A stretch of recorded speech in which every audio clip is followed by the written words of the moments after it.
From Courtside of the Virtual Hardwood, it's the NLSC Podcast, episode number 409. Andrew with you once again. I am Andrew the Forum and Andrew NLSC on Twitter. My co-host is Derek. You know him in the forum as Deeper3 and Deeper384 on Twitter. So Derek, as promised, we have a special guest this week. Oh, this is super exciting. This is actually somebody that I have connected with playing NBA 2K19 using Parsec many different times, maybe a dozen or more times now. And we have had absolute battles using the retro rosters that he works on for that game. And I've been wanting him on the show for quite a while now. And so, Ken, welcome to the show. Hey, thanks guys for having me. Really appreciate it. Excited to be here. No, we appreciate you coming on and taking the time to talk to us. We want to do some more interviews with the community this year. We've obviously reached out to developers and whatnot over the years, and as we said last week, we're going to be doing that as well. But now we want to talk to more people from the community who are making mods and playing games. Yeah, that's awesome and a really cool idea. And the community seems to just keep, be growing and growing, and different parts of the community interact with each other in different ways, which is cool. So I think this is a great way to help expand that and allow us to get to know each other a little bit better.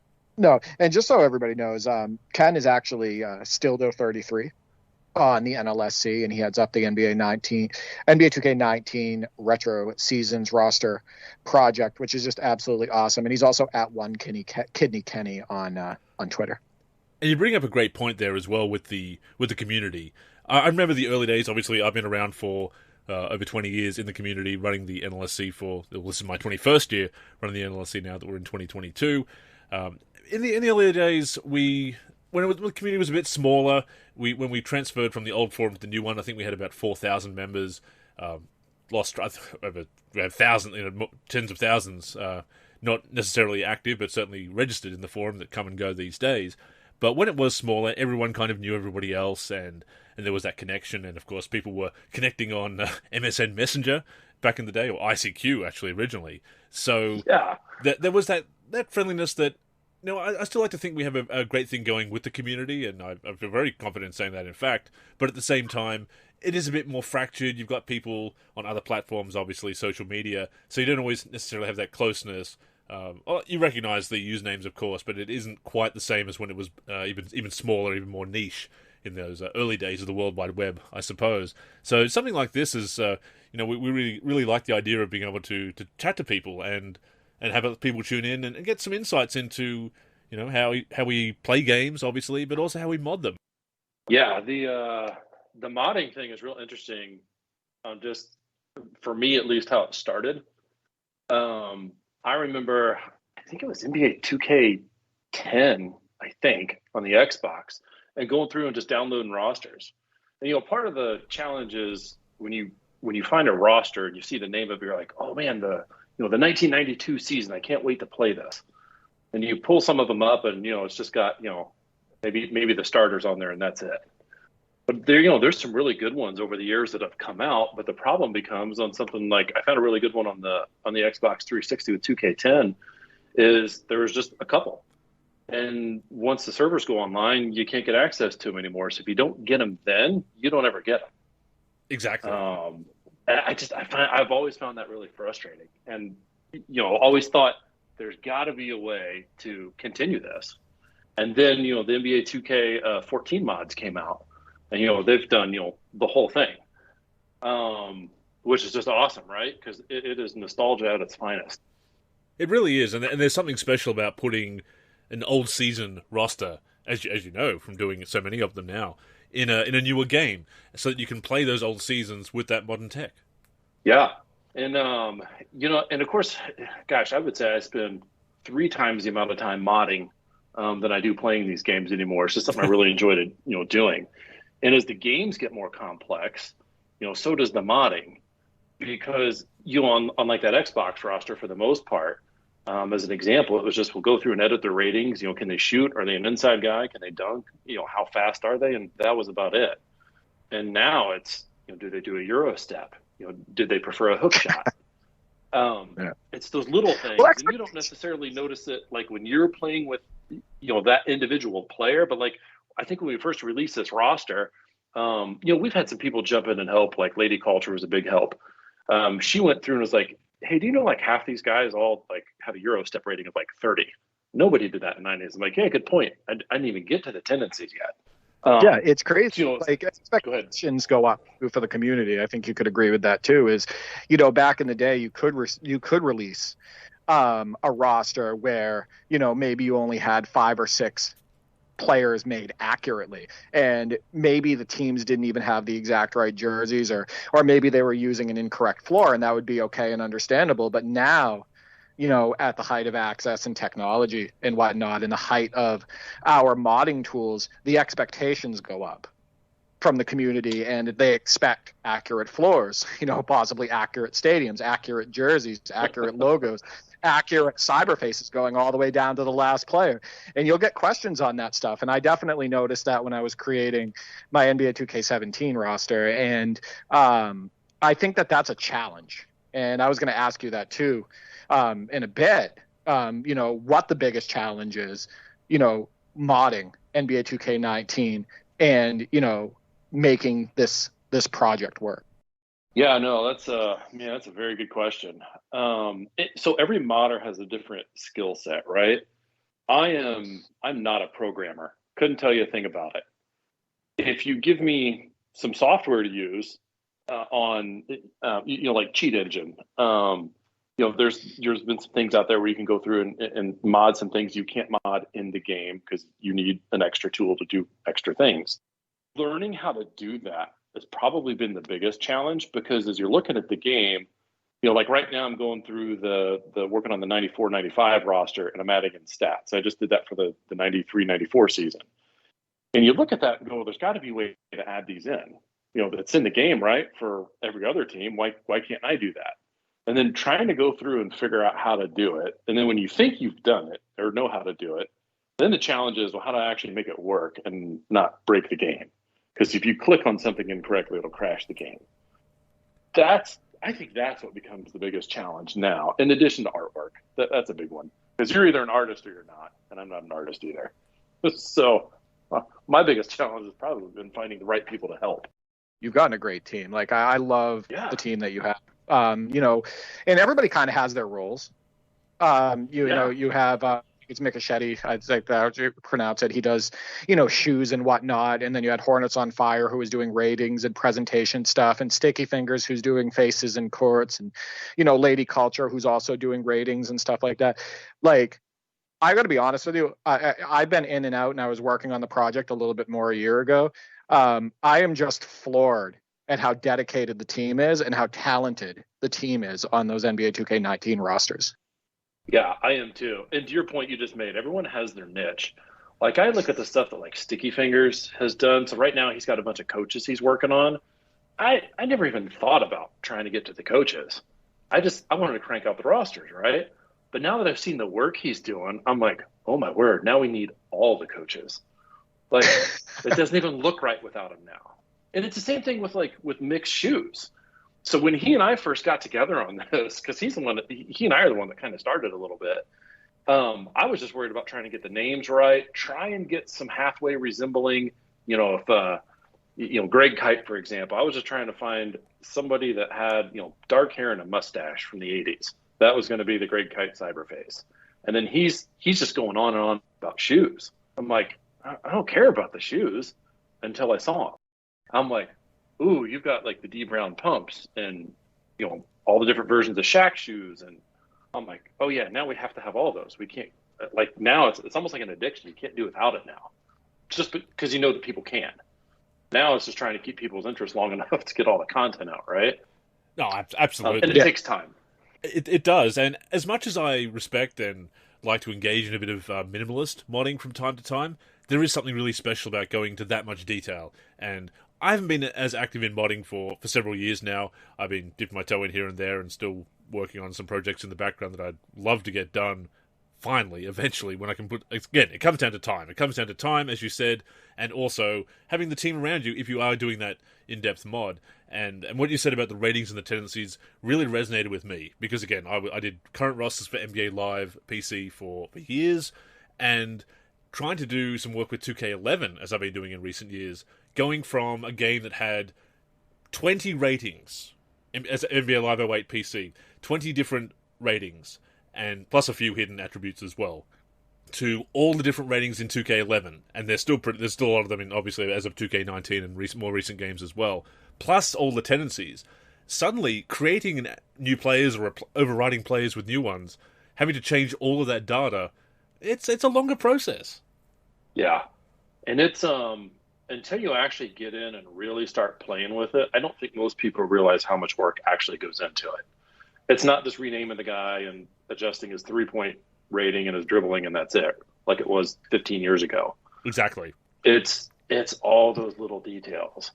And then people give you feedback, which is really helpful. Because there's only so much you can do with the time that you have and the skill that you have, quite frankly. And nobody's perfect, but it's that collaborative effort that's really made it awesome. And I wish more people would jump in on it. We'd love to have more help with stuff like this. The other thing I think is really critical that's been out here is the tools. There's a program or two out there that have just been absolutely amazing that, quite frankly, without all of that, the modding wouldn't be possible.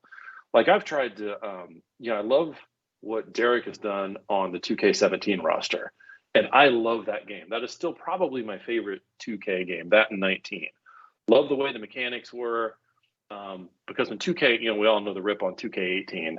When that one came out, I was like, all right, this is the one I'm going to mod because I finally understood how to use the tools.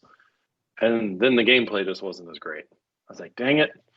And then I tried to learn with 17, but not all the tools were as user-friendly as they are today, which kind of lost my interest. Here we are with 19 and 20, and there's all kinds of stuff you can do. That's a big one. That some games there's been some games that are very moddable, but not very playable. So it's you really want to have that balance of a game that's simple to mod, or certainly straightforward once you know how, but actually fun to play, because it's kind of a waste to make these really detailed mod for a game that no one wants to play. And I think you have to have that passion for the game yourself. And I know this from having, again, made some rosters for Live 07 and Live 08, which I wasn't as happy with, didn't play as much as 06 PC, that it was hard to get very passionate about those rosters. I still put my all into them, but I'm making a mod that I'm not going to play with because I don't want to play this game. Yeah, yep.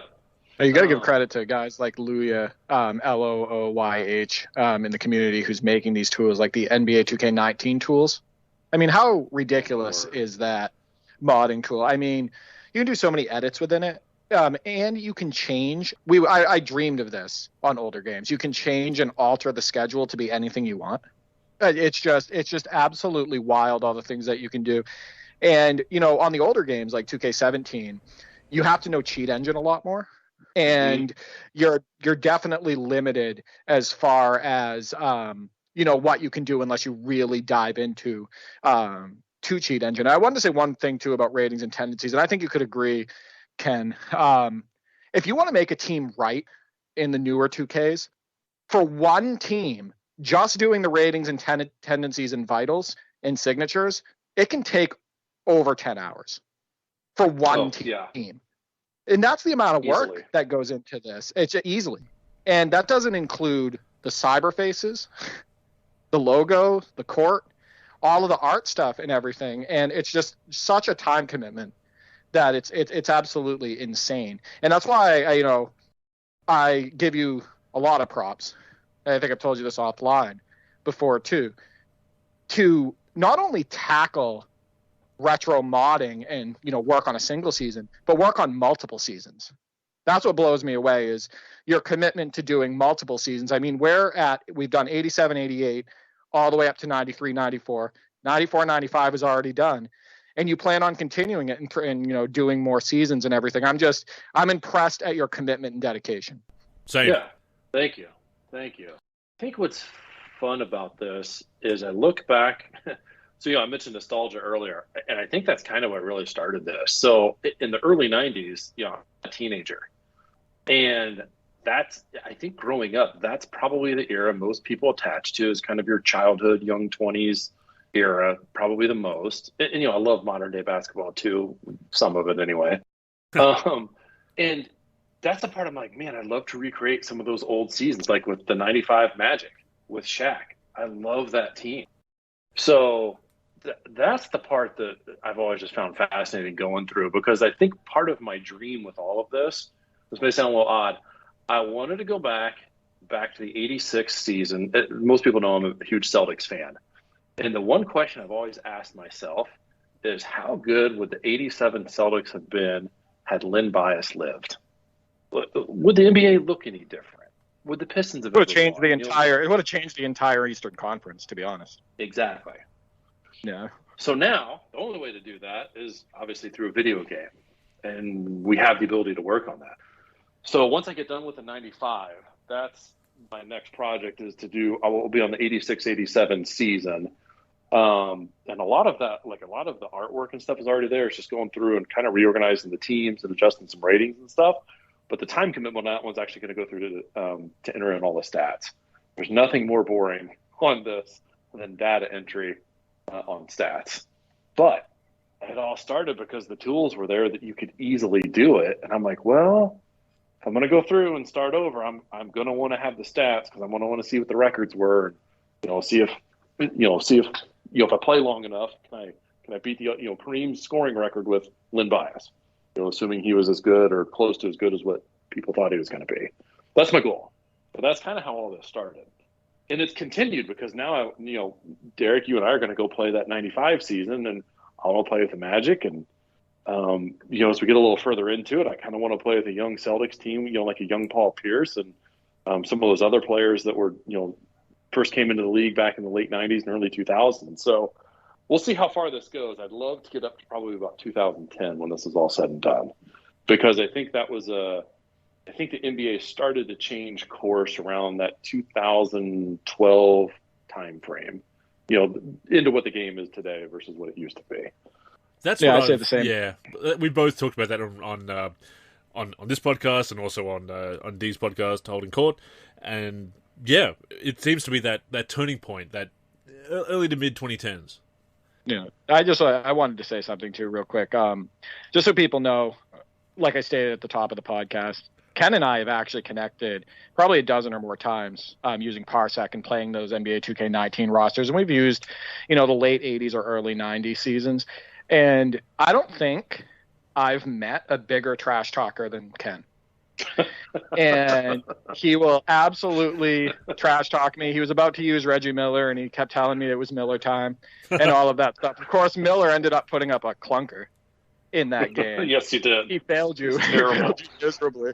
But it has been absolutely awesome connecting with you on Parsec, and those games have been really competitive. And for that season, you're going to use Orlando. For the 94-95 season, I'm going to use the Celtics with Dominique Wilkins and Dino Raja and D Brown. It's one of my favorite Celtics teams ever, to be honest with you. And I'll see if I can overachieve with them.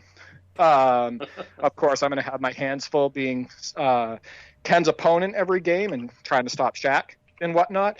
But I wanted to ask you, Ken, because, you got turned on to Parsec. You started using it. I remember first connecting with you, and you were just like totally blown away with how well it worked. What do you think of that application and what that actually means to you and the community?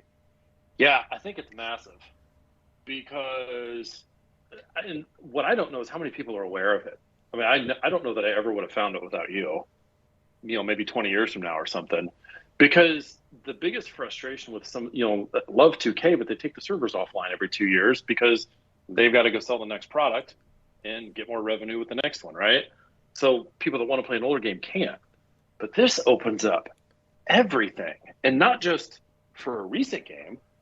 We can go play games from 20 years ago. All you need is a computer and a fast internet connection, which almost everyone has. Well, some people. That's a mind blow. Well, but what's crazy, Ken, is Andrew and I, we actually just got done a session before we started this podcast of NBA Jam OFE.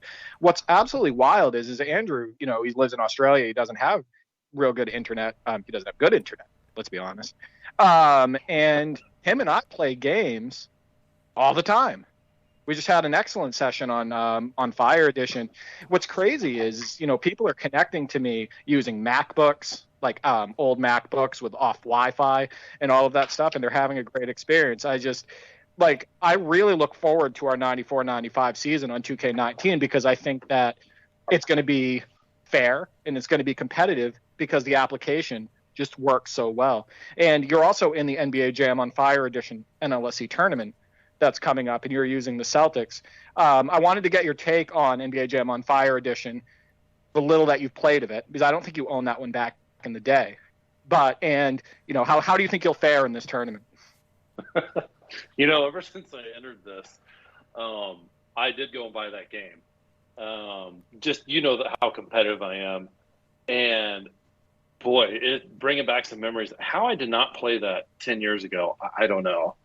But it is unbelievably just awesome, and I think that game did a really good job of bringing back a lot of some of those older guys that people don't know, like Sean Kemp and Gary Payton.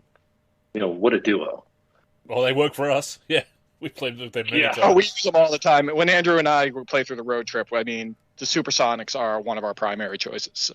Oh yeah, and like the Tim Hardaway, Chris Mullen. That was a great combo back on the original one. The arcade game 25 years ago. But Parsec has opened all of that up. I mean, unless we're neighbors and you're coming over so we can trash talk and then get in a fight afterwards over it, we're not going to be able to play it, right? Exactly.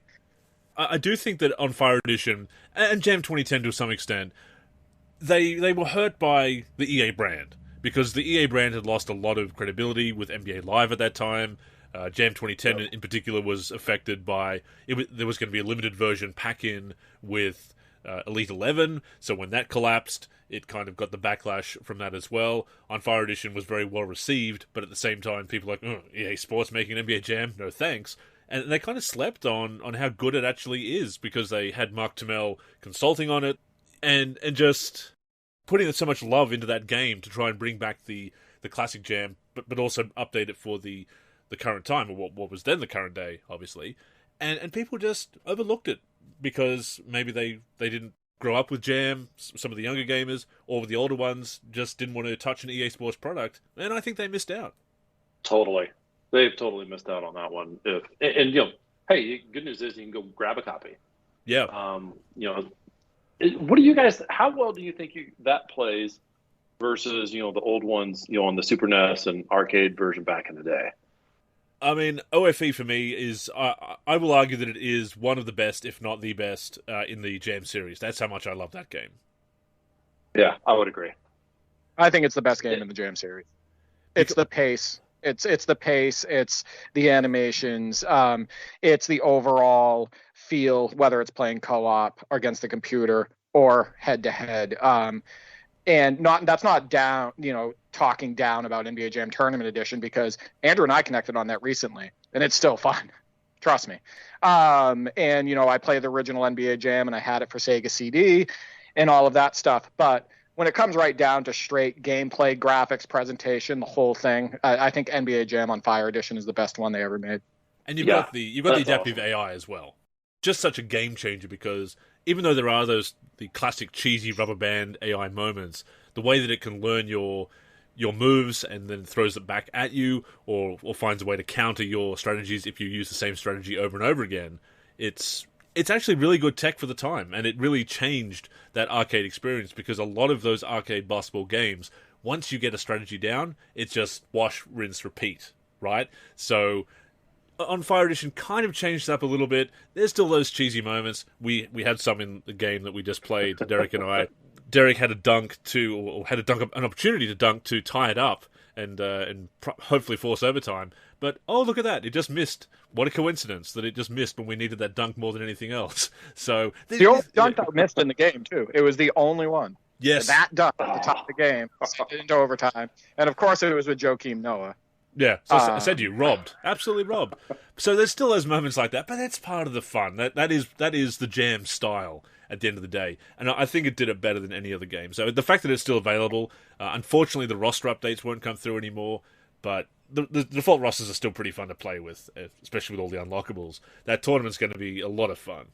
Yeah, I actually think that would be a fantastic game to go in mod. I don't know if there's any tools out there to do it with, but that would be a fun one. Some people have found some ways to do it. I have to look. Well, I know there's some Android modding for Jam but I think there were some people looking into the PS3 modding. So I'll have to go back to the other basketball game section of the forum, because I think somebody did post. I think somebody did post some tools or some research into it. It's again, it's complicated, and you know this again from modding 2K19. There's a reason that I've been looking at modding 2K11, because the tools, Redditor 2, is there's so much. It's so much easier to mod and distribute the roster files from those older games. There's other limitations as well, including people getting together to work on the art updates for those. It's you think it's hard for 2K19, 2K11 is close to impossible to get people to help out with that. But I can imagine. But the things you have to do, and as you said, the servers are offline now. So before you could put the art pack up and say, "Hey, go into the 2K share, go into the roster sharing, and just look for my username and download these rosters." Now we have to upload them, which we can do, but you've got to also do those extra steps, as you know, Derek, too, from UCTR, that you have to do those extra steps to get those rosters working. It does work, but there's a little bit more there's some extra steps to go through, and that can be intimidating for the end user as well. I'm just glad we can get it to work. Oh, I'm glad we figured out that workaround, and I can still distribute my roster for 2K17, and Ken can do, the distribution of his rosters. Actually, that kind of brings me back, Ken, to I want to revisit the point you just made. You talked about old games not being moddable or not being as easy. If you could go back in time to one of your favorite games growing up, which one would it be that you would give full modding capabilities? You could only choose one game. Oh, man. I had to put you on the spot. Really hard question. That's a tough question. Might actually go back to Bulls versus the Blazers, or one of those first EA games. And here's why I say that. One of the things that I enjoyed about that series the most were the signature moves, because you had a reason, whether you're a fan or not of some teams, to kind of go play with certain teams, because the Knicks were the Knicks, but Patrick Ewing had his, I don't remember what he did. I think he bounced it off the ground and off to the backboard and dunked. Totally unrealistic play, especially for him. But it was fun to do. And you'd grab Jordan and go do his air reverse over and over because you could, and it was unstoppable. Probably something like that, and do a more modern day, or even like a 2010 era, put guys like Kobe on there and stuff. I think that'd be a blast. The downside would be... Cyber faces would be easy, wouldn't they? Slow. Yeah. Cyber faces would be... Just put dots for eyes, make them bald, and you're good. Yeah, that's it. Well, we mentioned last week, I think it was, I've been tinkering again, trying to get back into some modding, working on an all-time roster for Live 96 PC. And again, just open up the editor. Derek, I'll have to show you the editor over Parsec sometime, where you just open it up and you select the face from the preset faces that you can have. You can create override a player in minutes, basically. Again, about 20 different ratings. Biodata goes in very quickly. Select the face.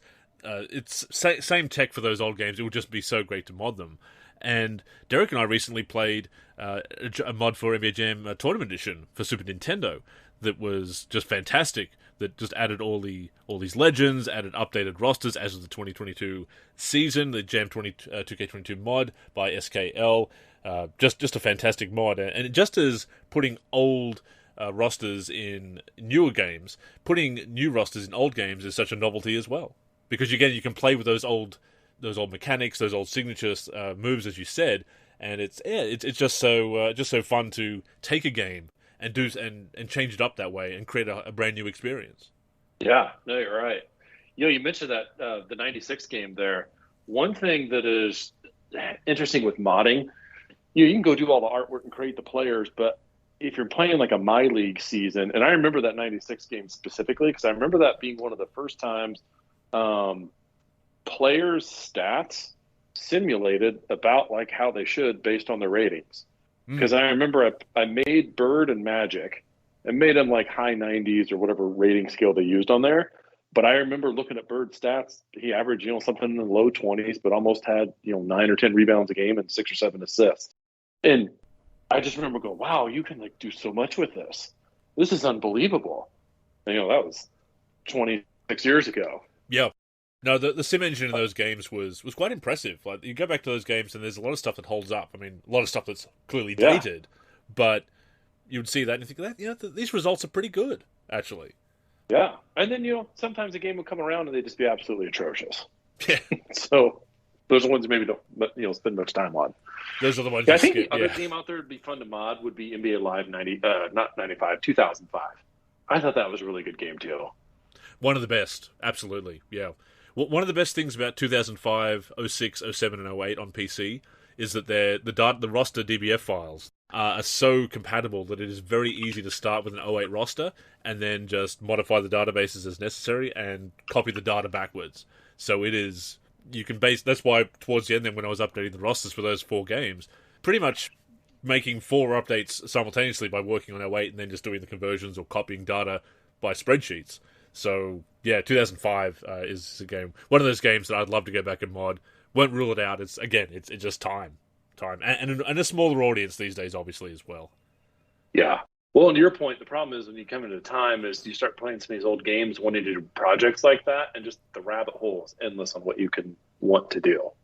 So that's when you have to really pick and select what you're going to do. Because some of those games I'd love to go through and mod and do, but I don't know that I want to sit there and play 300 games on it the way I do 2K19 Exactly. or 2K17. It's worth having a base, obviously, and I think that's, you started out with the which was the first season you did for 2K19? The 92. 92. So that's a great point to just go back to the mid 80s and then forward in the 90s as well. So picking that point, and then you've got those assets to work from, and obviously you've got some year specific faces, and you start changing the team art as well over the years. But once you've got that first one, branching out in both directions, it's obviously still a ton of work. I don't want to downplay the work, but getting that first one done, I think it must have just been so helpful in establishing a base. Yeah. And once you get that first one done, it makes the next one much easier to do. Yeah. And that's the part where, man, if I could go back in time just a couple of years there, and we had today's tools, putting things in like the stats and some of the coaches, if we could have done that from day one, boy, that would make that a lot easier. Because now I think we had the 88 done and the 94. So that whole 6-7 years there, and figured out how to finally put stats in. I'm going, I don't have a lot of interest going to re-enter these from new on the 91 and 92 and 93. That's the part where like, hey, I need help. It'd be awesome to have, show someone how to do that. But going forward, to the 95 and the 87 and backwards and forwards, it'll be real easy to do because I'm taking the time to do them on those 2, and then adding in one line of stats doesn't take long, from there. And then, as you know, one of the things that becomes a challenge is I've spent hours and hours doing this, and the question is, did I get anything done or not? Sometimes you don't feel like you get much done. It's the whole, I just spent 6 or 8 hours, and did I really do, what I was setting out to do? And was that the best use of my time? Like, I got that all the time. I'd spend like 6 to 8 hours in front of my computer, and my eyes would start to hurt. I'd be like, oh, I'm staring at the same thing, all day. And I'm just like, was this really the best use of my time? And I feel like I didn't get that much done. And it's hard to push through those moments. It's hard to continue unless you really love the project and you like the game. Yeah, that's it. And that's the part where a team has been really helpful. Like the stats, just because that's probably the biggest game-changing thing I've been able to figure out how to do. It was a massive frustration at first because you go through and enter stats for a player, start the season, and it's not showing the 94 season stats. It's defaulted to the 2017-18 or the 18-19 stats. You're like, well, that doesn't look so good. Like I want to use the old stats. That's what I want people to see. I got to the point where I was going to give up, and then actually, as Lady Culture kept pushing, she's like, "No, don't give up. You can't quit. Like, keep going. This is why we do it. Not because it's easy, because it is hard." I was like, "Yeah, you know what? That's a really, really good point. If we did it because it was easy, more people would do it, right? You do it because it is a challenge and it's fun." So what you need is if somebody could create a tool that would import those stats line by line. And I say this because there is a site, DougStats.com. It's Doug Steele, his NBA and MLB statistics homepage. It was the source for player stats back in the day, because the editor for Live 95, the guys made that. Who made it was Brian, one of our founders, Brian, who made the Windows editor for Live 95, had an import function that would take the stats file that Doug made and import that for all the players. It would check the name and import all their stats perfectly, so you didn't even have to enter them. You just Doug did all the work for us, basically. So if we had some kind of, if there was a tool that could read that text file that he still puts out there on his site, you could just grab the season stats. He's got them going all the way back, I think, until, I'll take a quick look and see what he's got, because again, it's actually right back to 88, 89. So you're still a bit short on some of the earlier seasons, but those text files are still there, and they will actually still work with 95 if you've got all the names entered correctly. Imagine if there was a tool for that. That could, if somebody wanted to do that for you, create a tool, that could really streamline the process. So again, that's the importance of having people, as you said, in the community that make these tools. Yeah. And that's something, I don't know what all the legal disclosures on any of that stuff would be. Man, I would pay somebody if they could create a tool that helps streamline that. I'm sure somebody knows how. It's just their time figuring out how to do it and get it to work right. But that's that part of like programming I don't know a thing about, but I'm sure it's possible. And that would really speed things up. And then it opens a whole door for a bunch of other people to do stuff with too, right? Absolutely. We just need a trailblazer for all that. That's it. We do, yeah. We need someone who's very generous and knowledgeable, or certainly willing to have a reasonable price to create some more tools. But again, it's just great that we do have some people in the community as it is that will make those tools, and some of them are coming from the Chinese modding community too. Obviously, these days, a lot of them. But even something like the plugins, for example, to the I was going to say custom art. That's the old NBA Live style, but the art, the plugins to load the custom art files. In Live 2003 through to 08, there was native support for that. We could just dump them in the art file, and the game would load them instead of the ones that were in the Viv archives. So again, you really realize, and that's something else going from NBA Live modding, which I was very involved with compared to 2K, where I've been less involved and kind of more on the sidelines. Just seeing how some of that functionality we had in the old Live games, even down to having rosters saved as those DBF files, which you can open with Excel or any spreadsheet program. I look back and think, wow, we had it really good modding Live PC back in the day. Yeah. What would you guys, serious question for you. When you go through mod a game, we'll take 2K19, for example, where there's so much you could change. What's the one thing at this point where if you couldn't do it would be game breaking, or you would lose interest? Some people are very particular about artwork. Like if you couldn't change the courts, would it still be worth having a retro team on there? If you had to use, let's say modern day court and arena. That would break it for me. That's when I would go into straight up fantasy drafts. I would deviate from doing single seasons or, retro seasons and whatnot. And I would go straight into, doing like an all-time draft with all the best players to ever play the game and some other guys and whatnot. So for me, it would be game breaking. I don't know if it would be for Andrew. Because I am a fan, as I said before, of minimalist modding. Just being able to throw something together using the assets that are on hand and maybe putting up with a couple of inaccuracies here and there. But as far as making a full-blown mod, yeah, if you couldn't really do anything with the artwork, in a game that was sophisticated enough and we had the tools to... at a time that we had the tools to do it. Because again, you go back to a Live 96 PC, there are limitations on what we can do with the art files there. We do have the EA graphics editor, but there's limitations on compatibility and whatnot.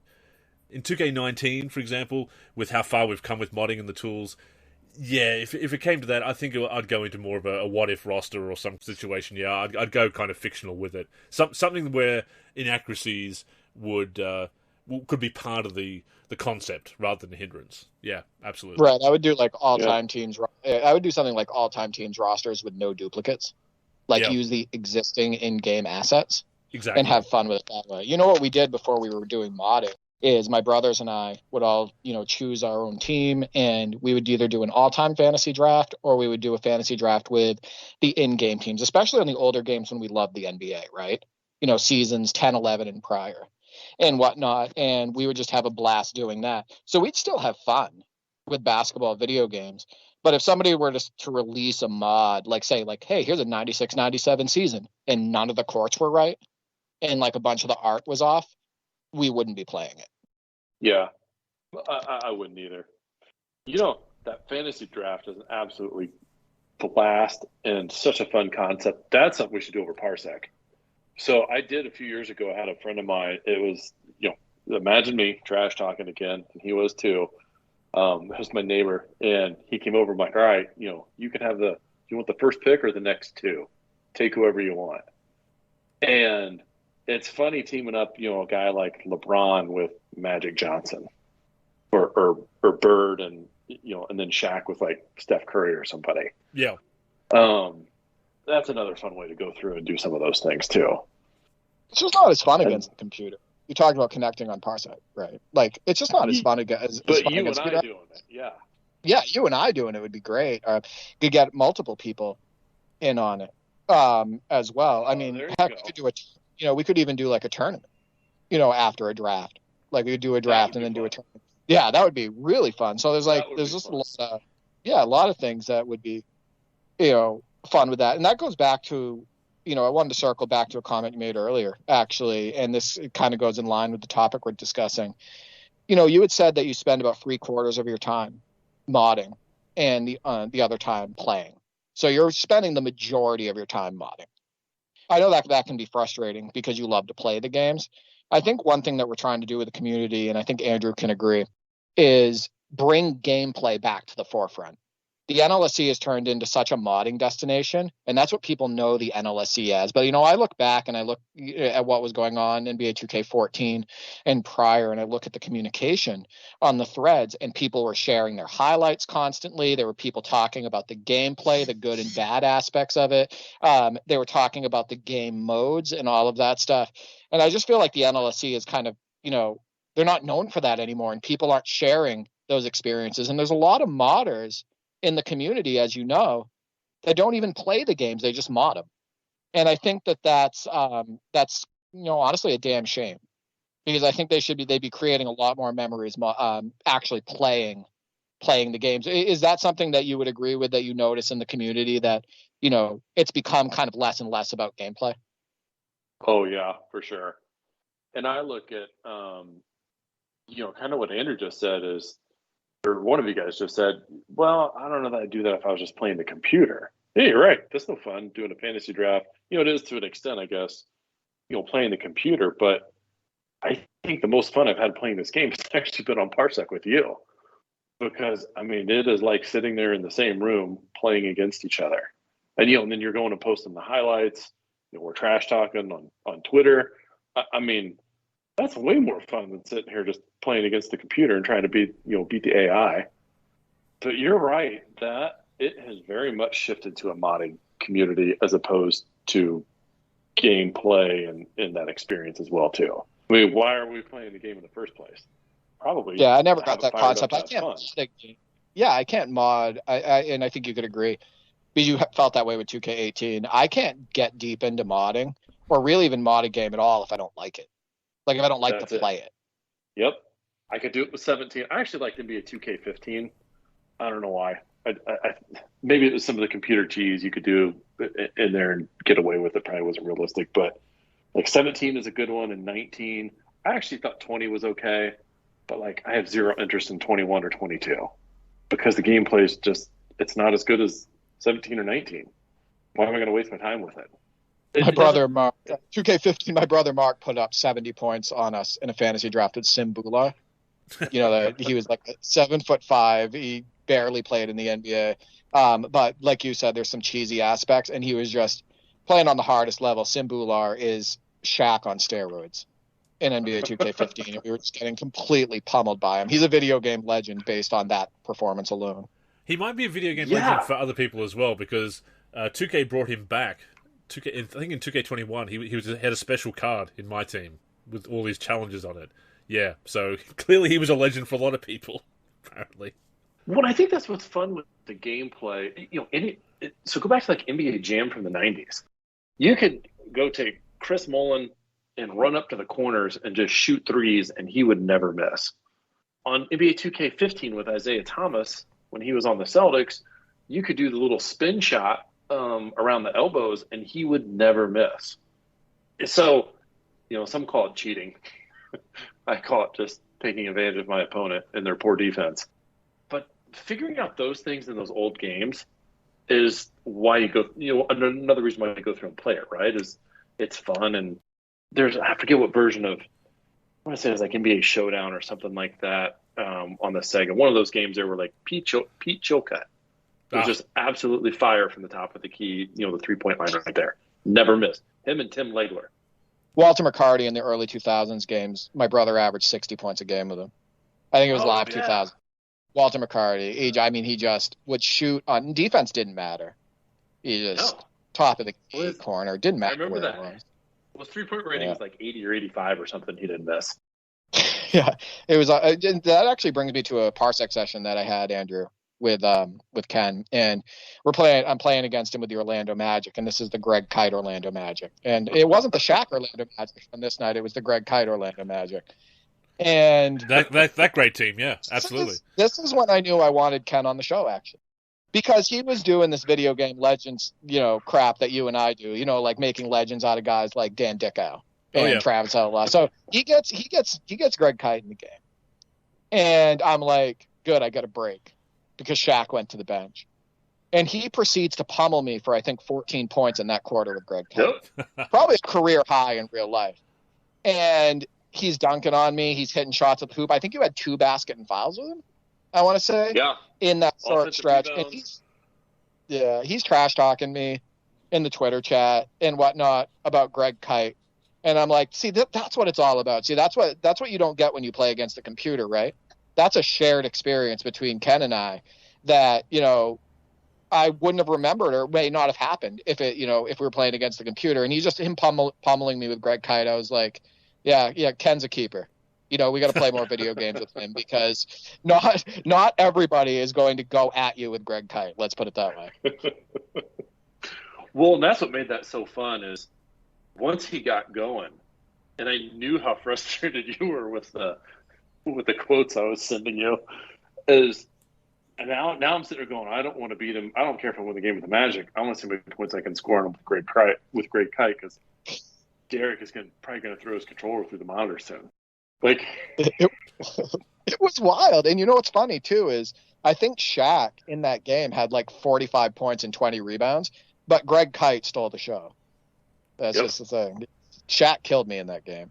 But that's the thing. Yeah, when we've connected on Parsec, it has just been just so much fun. And that's why I've been trying to push Parsec in the community and get people to actually play these games. That's why I'm trying to run these tournaments. And that's why, Andrew and I are so excited about doing the top 10 and the tournaments and all of that stuff, because we got to get people on these games and we got to get people making memories. I mean, you're roughly our age and all of us grew up in simpler times of video games. But you know what we did have fun with? What the most memories we created was local play with other people. Yep. It was head to head. It was doing those fantasy drafts. It was playing on the same team. It was trying to beat modes together and all of that stuff. It was those wars and those video game legends. And that's what, I see those possibilities with Parsec and all the different things we're doing as a community. Yeah. And imagine how fast this could grow if we had, 4 or 5 more Dereks and Andrews out there pushing it. Different games trying to get people to sign up. I think it can gain traction, and something that we've been trying to normalize is revisiting old games, because there's an odd stigma about it, and sometimes you see it on the official 2K Reddit. Why go back to these old games? Just play the latest game. But some people don't like the latest game, and they're not going to spend any more money on the new 2K because they're so disgusted at the grinding or some of the other practices 2K's been engaging in, so they're not going to give them any more money. Understandably so. Not everyone's like Derek and I, collecting the game every year out of principle and wanting to cover it, obviously, for the NLSC. So normalizing revisiting these old games. Some are, as we said, some are easier to revisit than others. They don't all hold up well. Some of them are kid sports basketball. They're not all Live 96 PC or Live 2005. So, some of them are very rough, and we don't spend as much time with those. Sometimes they're fun to revisit, to laugh at, or just to to check out again, and then say, okay, well, that's going back on the shelf because there's a reason why that one didn't succeed back in the day. But going back and playing these games, it's just, and there is that purity to it. Even if you are going against a CPU playing like a Dynasty and Live 6 PC, as I would be quite happy to do. But being able to go head-to-head is definitely special as well, especially when you don't have that in-game functionality to do that anymore. You don't have that online connection supported officially in the games with the server shutdown. So it is so special to be able to do that. And not, as I've said recently, and I wrote the article last week with, this week was Monday Tip-Off, what really changed with me over the past year is playing with Derek over Parsec, and also playing by myself against the CPU, but playing some older games, and just putting aside MyCAREER and my team, the really grindy modes, and saying, I'm sick of working, I just want to have fun playing virtual basketball again. And I have been. And it's been so refreshing to do that. But a big part of that has been playing with Derek on Parsec, and trying out some different things. I didn't play as much head-to-head growing up. I was playing against the CPU or cooperatively with my cousin. So it's been very different to play, very enjoyable. So again, branching out those experiences and not just being on that grind all the time. It's fun for a couple of years, but the fact they've changed it so much to really push the recurrent revenue now. Again, I went back and played 2K14, MyCAREER last year, and that was fun to do because at the time it was still about that on-court experience and a fun journey. It is no longer a fun journey, and at the end of the day, basketball gaming, all gaming should be fun. So this is why Parsec has been so great. But you know what? Almost every single person I've connected with has had that same kind of fun, loose experience that Ken and I have had when we connected. I don't think these kids want to be online getting frustrated with the game, right? Part of this is the video games industry's fault for pushing this stuff. Definitely. And whatnot. Because, when we were growing up, and Ken remembers this, we had the old, basketball gaming commercials. They'd have like two NBA players sitting in front of a TV and playing locally, right? Those were the ads. It was promoting that face-to-face, head-to-head local experience, and playing with a friend and whatnot.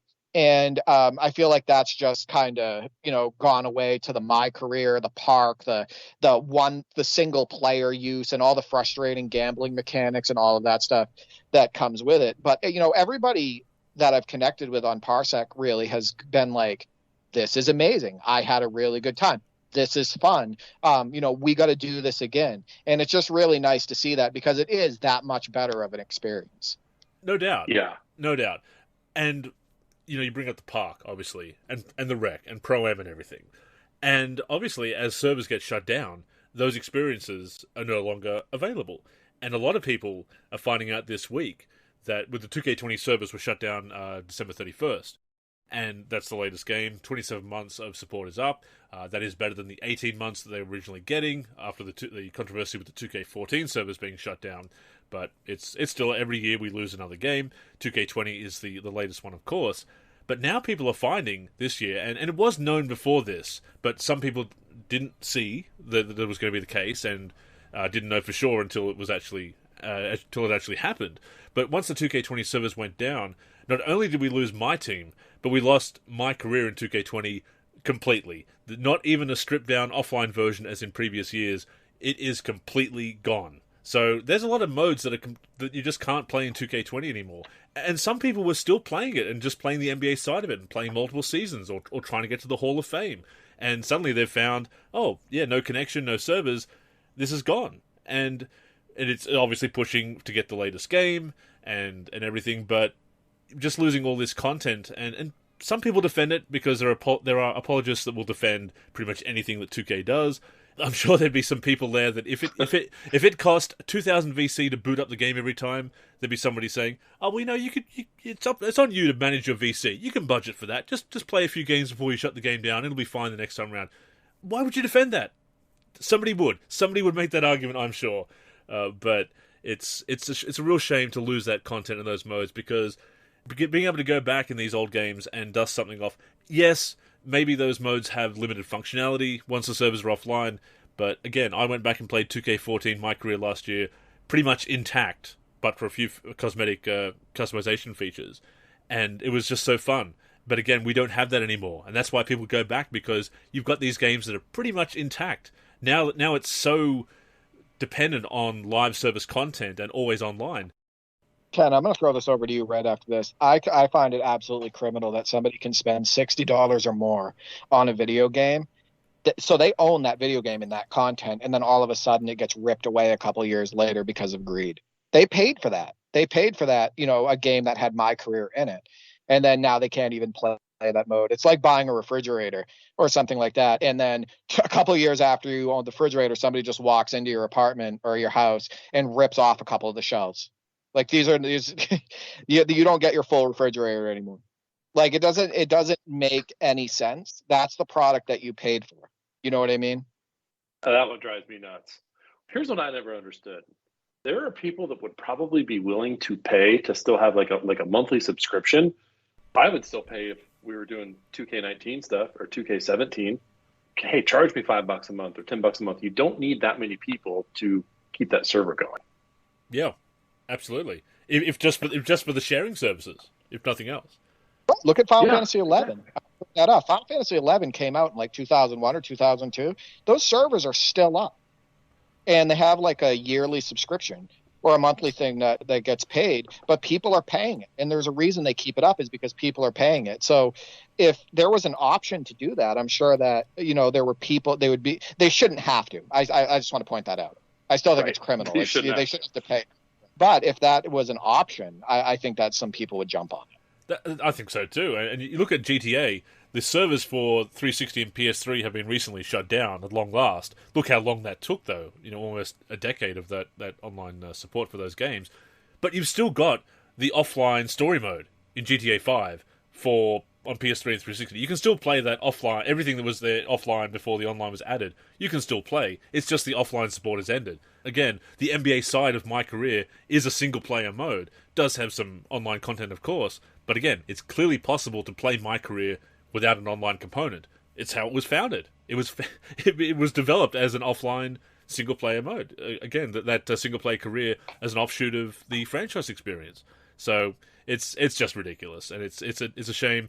It's a shame that when people push back on that, rightfully so, that there are some shills and apologists that will push back and say, "Oh, well, you should have known," or it's not illegal. It's there in the terms of service.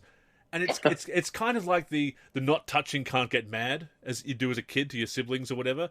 Like, yes, technically you're not doing anything wrong, but you're still being an annoying little brat. So it's still antagonizing. And again, I don't know why people side with companies and developer and publishers over their fellow gamer. It just drives me nuts. Yeah, they give in because they think there's no other choice. Yeah, well, that's and true. If you get enough people that believe that, well, company follows that. Yeah, unfortunately. Yeah. Yeah, that one. The fact that you can't play the game anymore offline like that is just, I don't know who thought of that, but yeah. Anyway, to get them on the newer game. It's the same reason why, 3 or 4 years after NBA 2K17 had come out, it was still $60 on Steam. Like they were running NBA, they didn't want people to get NBA 2K17 because they wanted them on 2K21. So they kept 2K17 $60 on Steam and in other stores and whatnot, and then they would throw NBA 2K21 on sale for $20. Like it doesn't make any sense. It's all based on greed. That's really what it comes down to.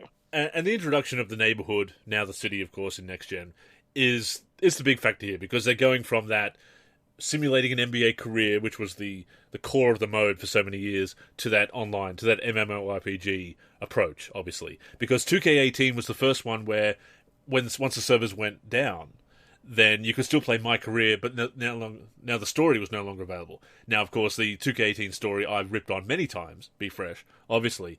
But at the same time, it's the principle of the thing. The fact that we're losing content, terrible as that content may be, or as hilariously bad as that content may be, it's still content that, as you said, Derek, we paid for, and yet we're now losing.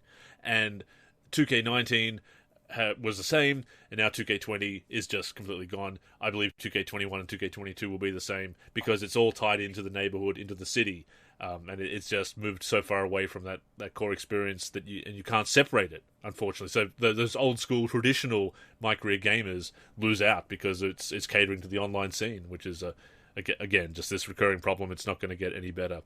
But before it slips my mind. Something we did mention last week, because we talked about the fights, and you've alluded to it here as well, and the trash talking and everything. You sent us a long story, Ken.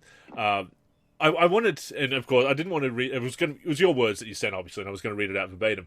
But I feel it should be in your voice, your words. You had an epic story of a fight with a friend over the virtual hardwood. Which, I wanted to throw the mic over to you to get that story, because it's that was a doozy, that one.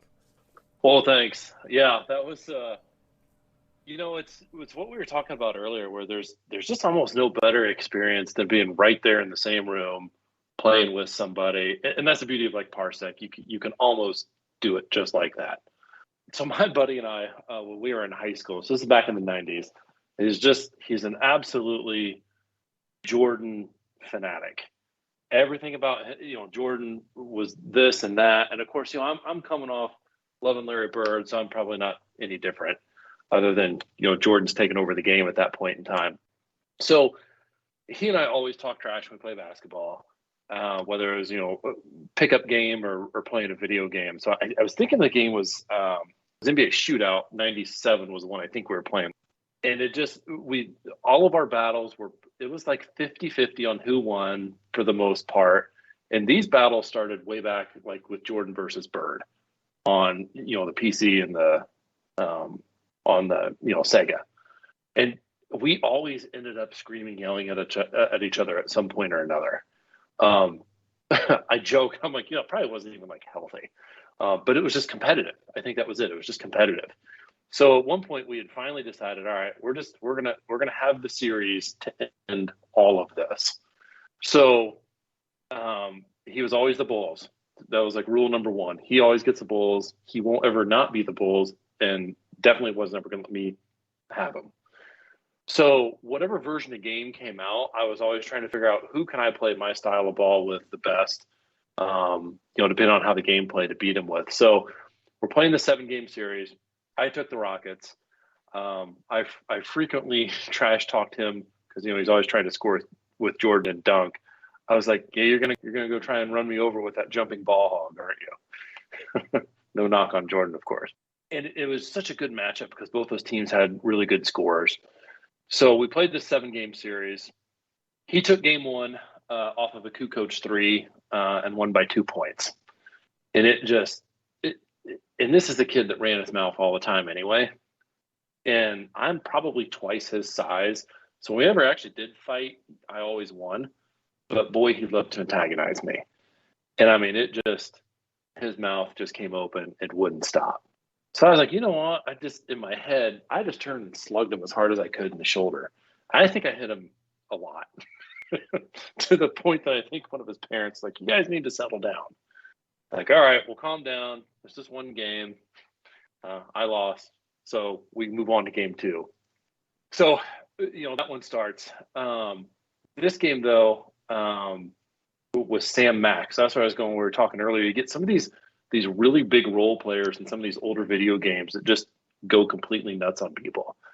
So Sam Mack just destroyed him, and I did not stop talking. He was hot. He was hitting everything. And it just came down to a simple choice for him. He's going to have to let, Hakeem or Barkley beat him or, Sam Mack. So I think it blew him out by 15, 20 points that game. And he kicked me out of his house after that. Like, that was it. We were supposed to do this whole series in one day. That was day 1. We played 2 games. So it's like, all right, we'll come back tomorrow. So on to game 3. I won that game by 5 or 6 points. It was close, but it was a game I never got behind in and led the whole way. And that was a Matt Maloney game where he hit a bunch of threes. So notice I'm winning these games with, not so well-known players, but would drive him. And that was it. That was like the Greg Kite thing earlier. It would just make him irate that I'm not beating him with a Barkley or Hakeem. I'm using a role player. And that was part of the challenge, I think, was just who can I just really annoy him with? So that was game 3. Move on to game 4, and I won that one. I don't remember what it was, 7, 8, 9 points, something like that. And it was close till the fourth quarter. And I remember thinking that, like, I'm in the driver's seat if I win this game. Like, it's over. Series is over. I'm going to be up 3-1, just like anyone thinks in real life. And as the game was getting close, he kind of caught up a little bit, and he's trash talking, don't choke, don't choke. It started to really get under my nerves. Luckily, I held it together. But I was saying some things I definitely didn't want my mom to hear, and not going to repeat on the podcast. But boy, when I won that game, I mean, I was just letting him have it at that point. Like, it's over. Then we moved on to game 5. And the trash talking leading up to that was because I came over to his house, and it was probably me just talking trash for a half hour. Like, you're down 3-1, series is over, you're done. There's probably a little pushing and shoving even before that because he didn't care. He would just, it was like a little brother. He would just start talking trash to annoy me. I lost that game really bad. It was 20, maybe even 30 points. And it was that game where nothing I did worked. Nobody would make a shot.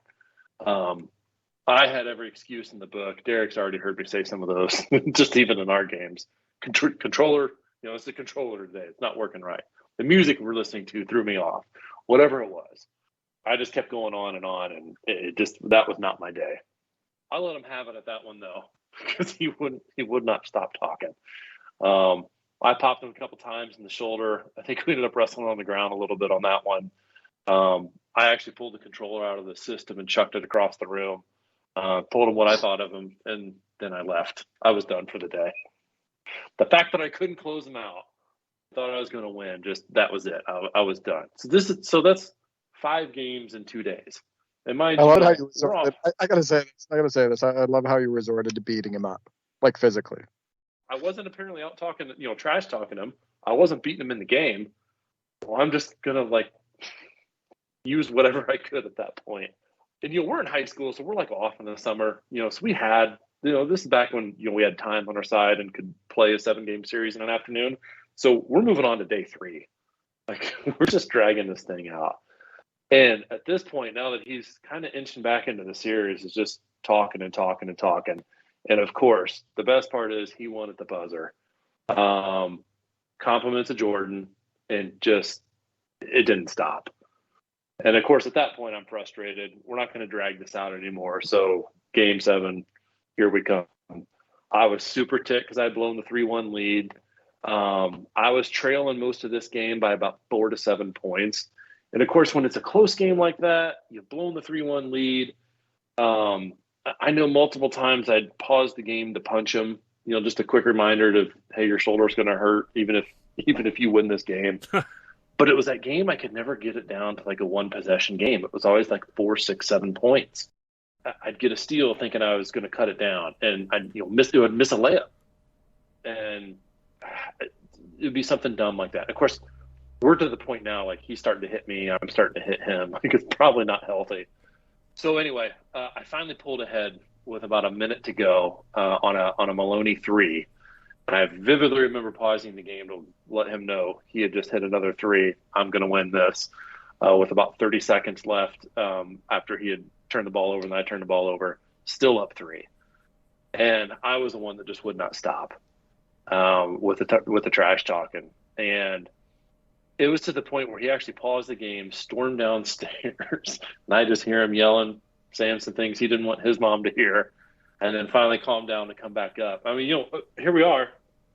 You talk about a professional game that drags out in the final minutes. This one drug out forever.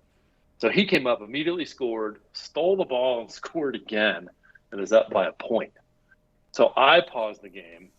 It's just out of control. I hit him a couple times. I think I threw the controller, and we started to wrestle at this point. Game still paused, still not finished the series, and finally we realized we're kind of both idiots and just need to finish this up. So all of this with 8 seconds on the clock. I'm down 1 with the ball. I inbound it, go the length of the court, call timeout real quick. I don't even remember who had the ball, but I remember thinking, I don't want this shot. And he's yelling in my face like it's over. you just blew it. So I passed the ball into Hakeem thinking that's the go-to guy. Of course, he's anticipating it. I kick it out to Maloney, drilled a 3 at the buzzer, and that was it. Like, just we didn't start fighting or anything. I screamed some, top of my lungs, just remind him who was better at that point. But it is just one of those memories that, man, I would love to. I don't know that I want to go fight anyone. I'd love to go back and have some of that, just competitiveness, playing together, same room like that. And this series, this is a 7-game series supposed to be done in an afternoon. Took 3 days. Multiple fights, multiple throwing objects. He kicked me out of his house. So, we hugged, made up, that kind of thing, and still continued for several more years playing this game. But that was one of the times we lost it. Derek, I imagine you and some of your brothers, with the games you guys play, probably having some similar fights. But well, I have a couple things to say about this. First off, I'm glad that we're not playing at arm's length when we play this season, because I wouldn't get punched. I'm competitive, but yeah, that beats any fight that my brothers and I have gotten into. So we're really competitive. We play seasons against each other. In fact, we just finished a 2K16 season and playoffs where we all had our own team and played against each other in every game. And trust me, there's intense moments. I mean, it gets to the point, in our basketball gaming history where we have like walked out on each other before, like stormed out and everything, but it never got like physical or anything like that. What stands out to me about that story is that at the end of the day, even though there was all of that punching and you guys were being physical and, like you said, throwing of objects, kicking out of the house and all that stuff, that you look back at it as a positive memory, right? Because how cool was that, and how competitive was that series in those moments? And that's kind of the way I look at it too. When I look back at like all the wars that my brothers and I have had, and yeah, there's been intense moments. And I talked about a fight that my brother and I had over Vince Carter on NBA 2K17, but sometimes those are the best memories, those super intense moments. Yeah, you're right. And those are the ones you don't forget. I mean, even with our short span of playing, like those moments that I don't forget, like, when I was hitting all those threes with Derek McKee on you, and you were like, what the hell? What is Derek McKee doing to me? Yeah. And that was the I can't remember who you were using in that game, but you were like, what is Derek McKee doing to me? And then, that stuff you pulled with Greg Kite and everything. And then we had that Bulls versus Blazers game that we played using the 92 roster and whatnot. I want to say it was the 92 roster. And, there was some awesome stuff you were doing with Jordan and the stuff I was doing with Drexler. And it was just a really competitive game that I won by a few points. But yeah, it's like I said, those are the best moments. I definitely agree. I'm just glad that we got you on here to tell that story, because there's no way I could have done it justice. I'm glad Matt Maloney hit the shot. I'm glad he hit the shot because I'm still mad at him for the 1997 series against the Jazz in real life, because he ended up being a no-show and so disappointing in Game 6.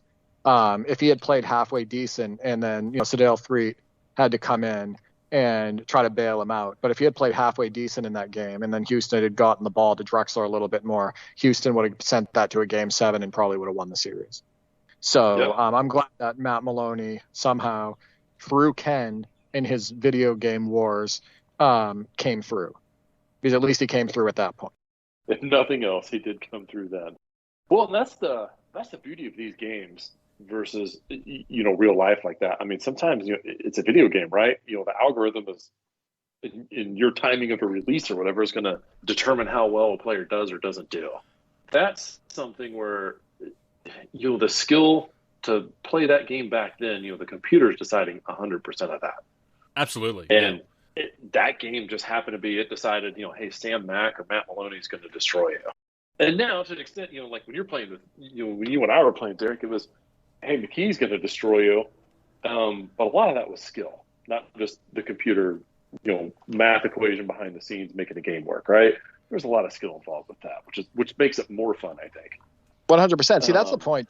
I've played against people, what you did to me with Shaq.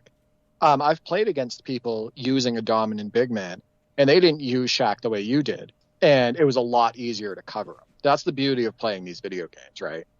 is the Yeah. fact that if you know how to use the players, and we talk about NBA Live 2001, the crazy guys Roger Ward and Nate Stasio, who keep making the top 10, and they're just unbelievably obsessed with NBA Live 2001, and I think they're great. But they know how to use the players to their strengths, right down to the end of the bench guys, right down to the Travis Knights and whatnot of the world. And those are the most fun competitive games to play. And that's where the skill comes in. Like you dominated me with Shaq more than anybody else I've connected with on Parsec using dominant big men. So like that's skill. That's you knowing how to use Shaq. And I think that's awesome. Yeah. Well, likewise for you when you're playing with, like Terry Porter just killing me because you knew how to drive to the basket and what type of shot to use with him. Because it doesn't work with other guys. Yeah, it's knowing your players and knowing how they're made and what their actual strengths are, and that's why that roster is beautiful. And I think that there still be work done on being done on that. But that's why tendencies, and attributes, and signatures, and all of that stuff is so important because you want to be able to use those guys to their real life strengths. And if you're a basketball historian and you're roughly our age and you grew up loving hoop and playing hoop and whatnot, and you know these guys, that's going to make you better at the game. Right? Like knowing the strengths, you knowing that you can't step out and hit threes with Donald Royal is going to help you, right? Because you're not going to take those. You're going to step in the mid range. You knowing that Anthony Bowie is not a deadeye, that you're going to have to be slashing with him or trying to get within like 10 or 15 feet of the basket is going to make you a stronger opponent and better at the game. So I definitely think that knowledge helps. And then the roster that you work so hard on and, the whole group does. By the way, I forgot to mention Kelvin Chan, who's one of the best cyberface makers I've ever seen. He just kind of lays in the weeds and the community doesn't know about him. And it's a damn shame because he makes just ridiculous faces. So I wanted to give him a shout out. But yeah, I like I said, knowing the game and knowing your players, and then knowing the mechanics of the game and how to use those players, it makes you much better at the game. That's part of the challenge with that, right? Is you can't just run down and jack a 3-pointer, which is how the game is today, or run in and just dunk.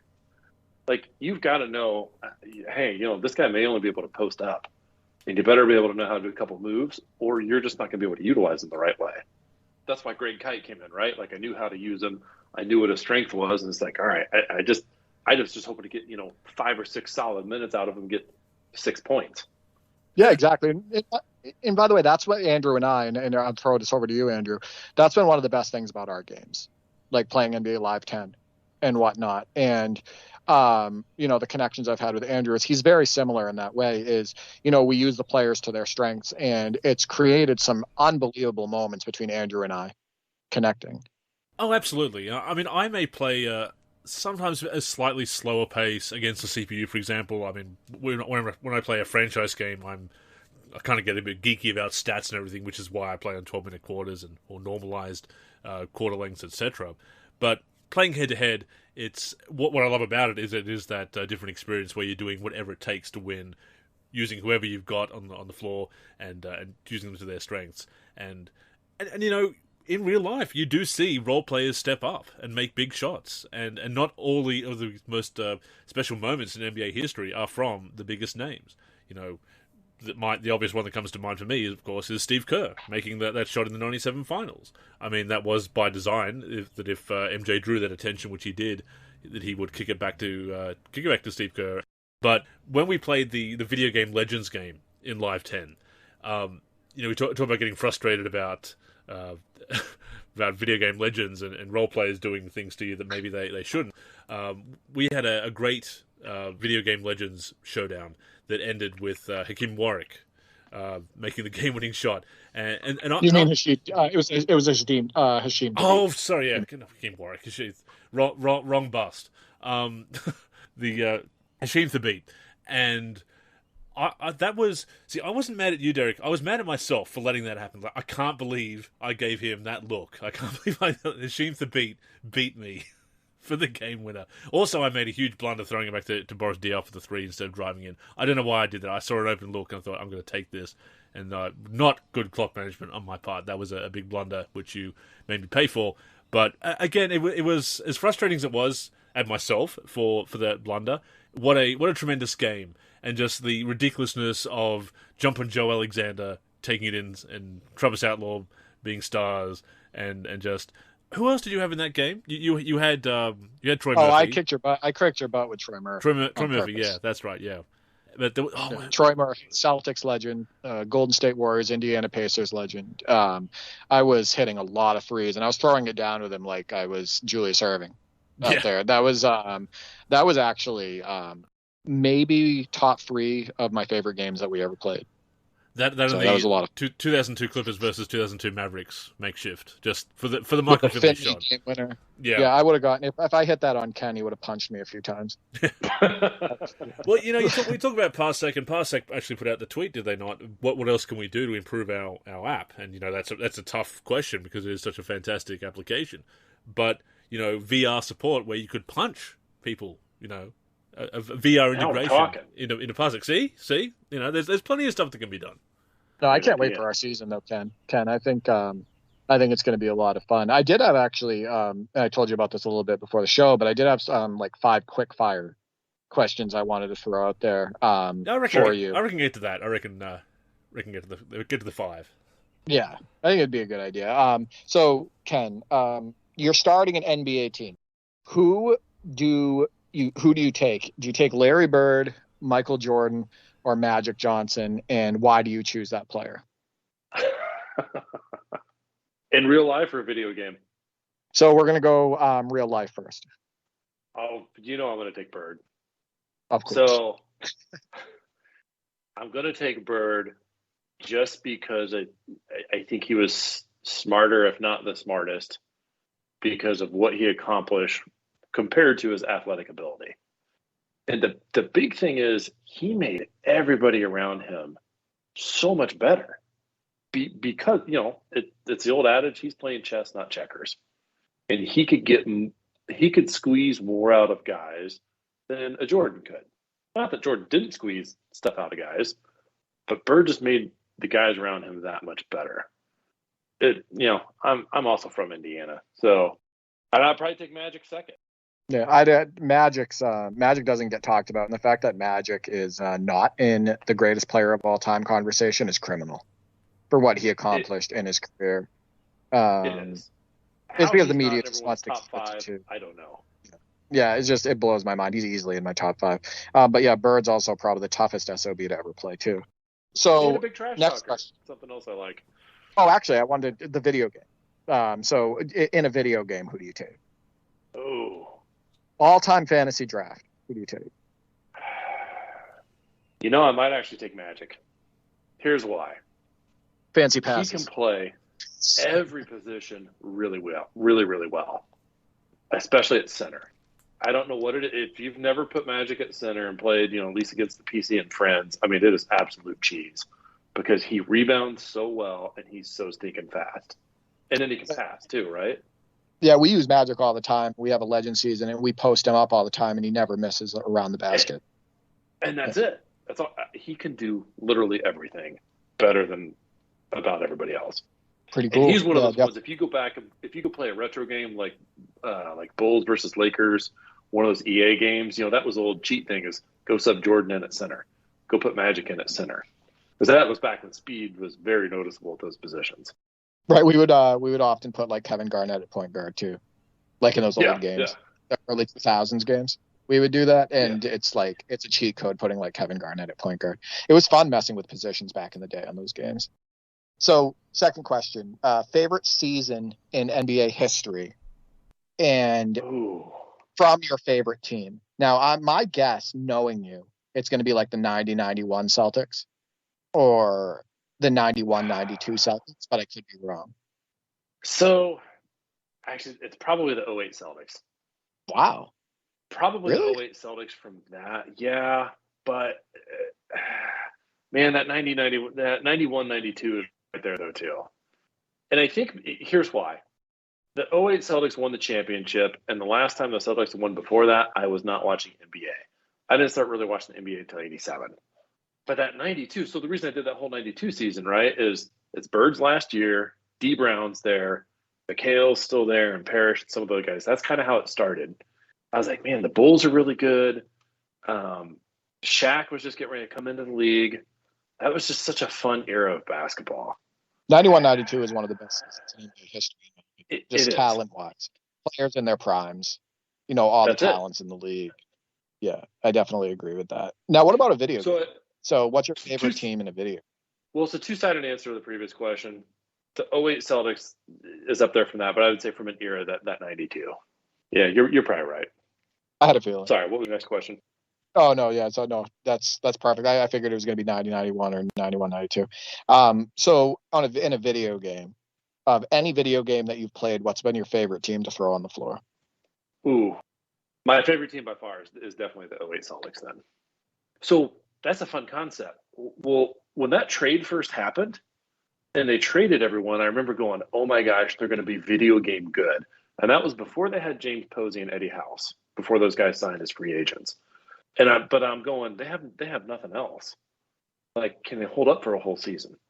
So I think that team, and then the other one is the 2000 Pacers. That is a for the same reason. Great video game team. Yeah, I want to say too about the Celtics, if you could agree. That bench is so fun.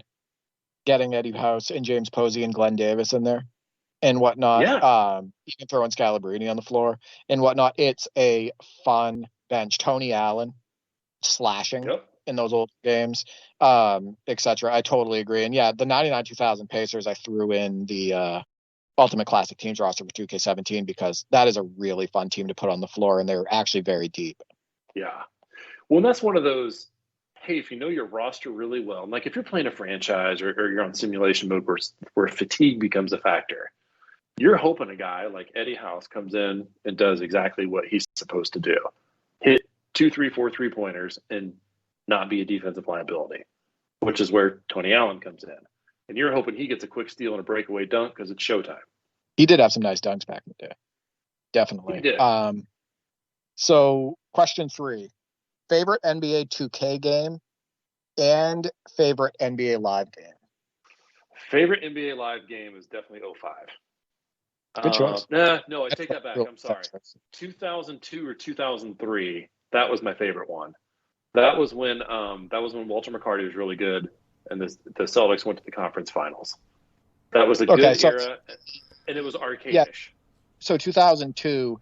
So you're talking about if you're 2003, you have the right stick dribbling. So are you talking about 2002 or Live 2003?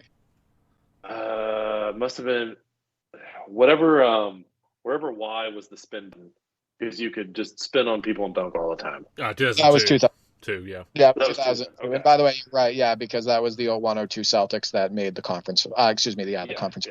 Yeah. And that was just a fun game. Didn't matter who you played with because it felt arcade-ish, but it was simulation-ish at the same time. It's kind of underrated, 2002. I have a lot of nostalgia for it. Yeah. It came out. It was the game that was the latest game in my last year of high school, so I kind of have some changing the guard and changing times and, the final year of school memories of that. So I've kind of got a lot of mixed nostalgia all tied up with that. Yeah. Favorite 2K game by far is 19. But I would say 17 is a very, very close second. I remember you showing me gameplay of you playing 2K17 and you were having a blast. I remember when you did that 91-92 Celtics team. Andrew and I would agree with your feelings about NBA 2K17. We absolutely love it. And I've grown more fond of NBA 2K19 because of your rosters. To be completely honest, I've played the game a lot more and connected a lot more. And so I definitely think that that's a good choice. And while there is skating in NBA 2K19, it has its fair share of issues. The game can still be fun with the right adjustments to, the sliders and whatnot. Yeah. Well, that's something where someone like you has done a fantastic job of just figuring out some of those issues and how to adjust it. And you're detailed enough that I can sit there and play with sliders all day, and I don't know that I'm going to notice the differences until I can actually say, you throw out the slider set and go, okay, just this and this. Tell me if you notice a difference, and then I notice it. Yeah, I thought we did. That's a whole talent right there. Yeah, I thought we had some good games based on not as much suction. Like, I think, turning the body up sensitivity down and whatnot, and the defense on release and gather on shots and whatnot. I think that those little adjustments, they make a world of a difference. And you were right, the game plays better at a higher speed as well, so adjusting some of those movement sliders. But yeah, I thought it was great. Now, number 4, how much of the NBA do you watch today? Not much at all. Probably in the last 2 years, I would say it's almost non-existent. Outside of the playoffs, I will watch the playoffs. For whatever reason, it's just not as much fun. Yeah, you feel the same way as Andrew and I do. Pretty much, yeah. It's so predictable. It's lost its personality. Yeah, it's predictable and it's lost its personality. The game doesn't have the same personality, and the teams don't have the same variety in their attack. And that's it. Yeah, it's really lost its luster, to be honest. That's it. I would pull up old games, or games when I was young, right? We'll call them old games, but games in the 90s, early 2000s, because you want to watch and see what a Kevin Durant is going to do, or you want to see what a Baron Davis is going to do. So you go through and watch some of those games, because it was less predictable, and players just had different skill sets and played differently. You had a post game back then. That's the thing I miss the most. It's a real skill to play down there, but it's totally underutilized now. If you go look up, I forget what the exact stat is called, but the number of post possessions in a game, or who's leading the league right now, there's only a couple of guys in double figures. And go look at what it was 10 years ago. I think the stat only goes back 12, 15 years. It's really sad. Yeah, the stats are kind of a shell of their former selves, actually, in many ways, especially for role players and whatnot. I used to love looking at stats. I don't really like looking at them anymore, but teams on average are taking 35 threes a game, which means 70 threes are being hucked up on average every game. 70. Yeah. It usually look at the hovers. highlight I just sent you, right? That's a great example of it. Oh my God, I had already seen that, and I completely agree with you. It's absolutely infuriating as a basketball fan. Which, by the way, that actually is going to bring me into my next question. But yeah, you're in the same boat as Andrew and I, as far as how we feel about the current game. It's frustrating. So my final question is for our listeners who don't know, Ken actually grew up playing basketball, and I actually saw some highlights of one of his alumni games where he was just hitting threes from all over the floor. And the commentators were talking about how he was a top scorer in high school and all of that stuff. So on top of everything else, modern and everything, Ken's also a baller as well. How much do you think that helps you, Ken, when you're playing basketball video games, like your actual real life basketball experiences? Well, you and I probably have the same answer on this. It is, I think it helps a lot on current generation games, just because of I think the physics of how players move, knowing when a guy is going to cut, when he's not going to cut, how much space it's going to take to make a move, what type of move do you use? Because if you know how to use all of that in a game, you can certainly take advantage of it. And if you understand when and how to use them, you can really take advantage of how that game plays. I think it helps a lot. More than it's probably underrated on how much it actually helps. Versus if you go throw up, a game from the 90s, you don't need to know a lot about basketball to be really good at it. Not that you have to be a good basketball player today to be good at it, but I think it helps. What do you think? I completely agree. And I'd actually like Andrew's opinion on this as well. I think understanding the game and how a player needs to move to be effective in a certain position, judging by like what your experience is in real life, whether it's in pickup, whether it's playing for your school, etc. During your basketball exploits, I think it goes a long way. And like you say, even something as simple as knowing how much space you need in order to take an effective shot or a good shot and whatnot. That's something a lot of times that you can only truly learn, in the moment while as a player. So I think that it actually helps a lot. I think the best basketball gamers are probably ones that understand the game in real life, from playing it and whatnot, but also understand the history of the game, right? Like we had talked about before, knowing how like a Donald Royal plays or how an Andrew DeClercq plays, etc. So Andrew, what is your take on that? I mean, I agree. I mean, egotistically, of course, I'm going to agree with that point. That if you if you know Hoop, that the virtual hardwood is also going to be, much easier to master. And certainly as that more reality has become part of games, that it actually has to matter about creating space. It's not just about that sometimes easily forgiving dice roll from a great from a high rated shooter, for example.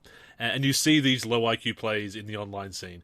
Certainly, you see that the quote-unquote video game tactics of just setting the pick and then just doing the curry slide back and forth or whatever dribbling move is OP that year and then greeting a three from 35 feet, whatever. You do see some video game tactics, but at the same time, having played with randoms online, when you have those low IQ plays, when you have people just trying to drive in with no space and because they want to get a bucket and they're not running down the clock and they're just turning it over. I've been in losses that should have been wins with people because they've just not effectively used the clock, effectively moved the ball. They're going for stats. They're passing up open shots under the rim to try and get somebody else to shoot so that they can get that last assist, so they can get a triple double or something. So absolutely, when you play with people that know what they're doing, it feels so different. It's such a different experience, and you're like, this is a really fun game, and I hope you stick around. Then you see them duck out and leave, and you're like, oh no, I wanted to keep playing with you. You know what you're doing. So you definitely, it's noticeable. It's very noticeable when people have that basketball IQ as opposed to, oh, well, I know a little bit about basketball, and I think stats are cool, and I want to dunk. Hey, we all like stats to a certain extent. It's fun to put up numbers. It's fun to dunk. It's fun to hit a big three in someone's face and celebrate. But the timing and knowing when to pick your spots and everything, when you know that, because the games, for all their faults, still represent that fairly well, especially compared to older games, as you said. So when you don't have that knowledge and that patience and that ability to strategize and whatnot, and when you not to mention getting into the whole toxic things of calling timeout when somebody's on the fast break because you want to troll your own teammate.